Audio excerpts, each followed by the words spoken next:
Back to another DIY video. இன்றைக்கி நம்ம DIYல வீட்டில் எப்படி நம்ம சாண்டல்வுட் ஆயில் செய்கிறது தான் பார்க்க போகிறோம். இந்த சாண்டல்வுட் ஆயிலை நான் எப்படி செஞ்சுன்றதை வாங்க இன்றைக்கி வீடியோக்குள்ளே போய் பார்க்கலாம். சாண்டல்வுட் ஆயில் செய்கிறதுக்கு நான் வந்து சாண்டல்வுட் எடுத்திருக்கேன். சாண்டல்வுட்டை வந்து நான் இந்த மாதிரி கட் பண்ணி வச்சுருக்கேன். உங்கள்கிட்ட சாண்டல்வுட் இல்லைலாம் நீங்கள் வந்து சாண்டல்வுட் பவுடர் கூட யூஸ் பண்ணிக்கலாம். என்கிட்ட இன்றைக்கி சாண்டல்வுட் தான் இருந்துச்சு, அதனால் நான் இதை வச்சு செய்ய போகிறேன். இந்த மாதிரி நான் வந்து கட் பண்ணி வச்சுருக்கேன். இப்போ இந்த மாதிரி ஒரு பவுலில் இந்த கட் பண்ணி வச்சுருக்கோம் இந்த சாண்டல்வுட் சேர்த்துட்டு நம்ம வந்து ஒரு 3 டேபிள் ஸ்பூன் அளவுக்கு கோகோனட் ஆயில் சேர்த்துக்கலாம். கோகோனட் ஆயில் சேர்த்ததுக்கப்புறமா டபுள் பாயில் மெத்தடில் நம்ம மெல்ட் பண்ணோம். தண்ணி வந்து இந்த மாதிரி நல்லா கொதிக்க ஆரம்பிச்சிருச்சு. இப்போ நம்ம எடுத்து வச்சுருந்தோம்னா அந்த பவுல் எடுத்து இந்த தண்ணி மேலே வச்சிடலாம்.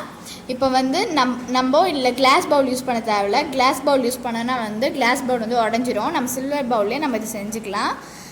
கோகோனட் ஆயில் வந்து மெல்ட் ஆகிட்டு அதுக்கப்புறமா நம்ம ஒரு 20 மினிட்ஸ்க்கு நம்ம சிம்மில் வச்சு விட்டுடலாம். இது ஏன் பண்ணுறோன்னா அப்போ வந்து சாண்டல்வுட்டில் இருக்க எக்ஸ்ட்ராக்ட் எல்லாமே கோகோனட் ஆயில் இறங்கணும். நல்லா விட்டுடலாம். நம்ம 20 மினிட்ஸ் ஆகிடுச்சு. இதை பாருங்கள், ஆயிலோட கலர் நல்லாவே சேஞ்ச் ஆகிருக்கு.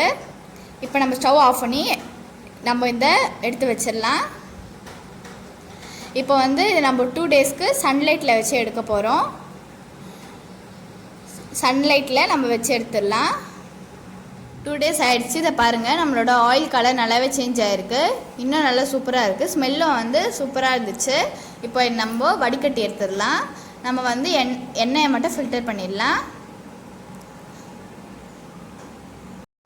நமக்கு பர்ஃபெக்டான சாண்டல்வுட் ஆயில் வந்து கிடச்சிருச்சு. இப்போது இந்த சாண்டல்வுட் ஆயிலை இந்த மாதிரி ஒரு கண்டெய்னரில் நம்ம ஸ்டோர் பண்ணி வச்சுக்கலாம். இந்த சாண்டல்வுட் ஆயிலை நம்ம ஃபேஸில் அப்ளை பண்ணுறப்ப நம்மளோட ஃபேஸில் இருக்க ரிங்கிள்ஸ், அதுக்கப்புறமா வந்து தழும்பு அதெல்லாமே ரெடியூஸ் ஆகும். டார்க் ஸ்பாட்ஸும் ரெடியூஸ் ஆகும். இந்த ஆயிலை வந்து நம்ம ஹேரில் கூட அப்ளை பண்ணலாம். ஹேரில் அப்ளை பண்ணுறப்ப வந்து நம்ம ஹேர் நல்லா க்ரோத் ஆகும். நம்ம ஃபேஸில் அப்ளை பண்ணுறப்போ கூட நம்ம ஸ்கின் நல்லா யங்காக தெரியும். இந்த சாண்டல்வுட் ஆயிலை எப்படி யூஸ் பண்ணுன்றதை இனி வர வீடியோஸை தொடர்ந்து பார்த்துட்டே இருங்க.